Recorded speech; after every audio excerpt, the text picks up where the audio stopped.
Au terrain d'exercice vous est présenté par Cobra Puma Golf.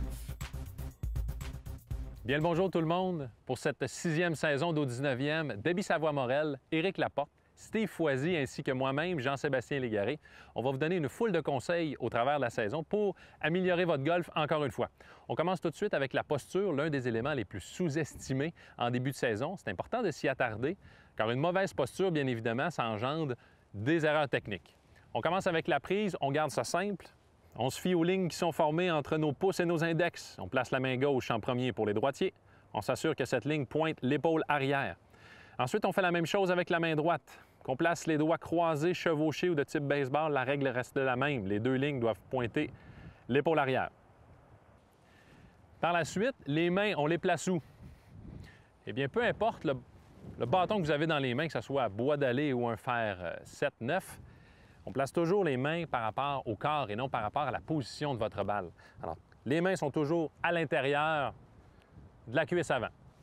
Pour ce qui est de la posture générale, les pieds sont légèrement plus larges que les épaules, un peu ouverts. Ça va vous permettre à vos hanches de mieux tourner et de vous assurer que vous êtes stable tout au long de votre élan. Le bas du corps s'occupe de votre équilibre et de votre centre de gravité. Alors, vous allez fléchir légèrement les genoux de façon à garder une posture athlétique qui vous permet de vous agripper au sol. Vous devez vous sentir connecté au sol parce que c'est de là que vous générez votre puissance. Alors, ce n'est pas parce qu'au départ, je suis incliné vers l'avant que mes orteils doivent être sollicités. Je dois garder mon centre de gravité dans le haut de mes lacets, là où sont situées mes chevilles pour garder une position athlétique. Pour ce qui est du haut du corps, une bonne façon de voir si vous avez le dos droit, c'est très important. Votre sternum et votre boucle de ceinture doivent être parallèles et pointer le sol devant vous. Si vous pointez le sternum vers le sol, mais que vous sentez votre boucle de ceinture est plutôt parallèle, bien là, vous savez que vous avez le dos courbé. Avec un dos courbé, c'est difficile, évidemment, d'effectuer une bonne rotation des épaules. Quand vous prenez place devant la balle, positionnez la boucle de votre ceinture en premier. Le haut du corps va suivre par lui-même et n'ayez pas peur de sortir vos cuisses et vos fesses. C'est important.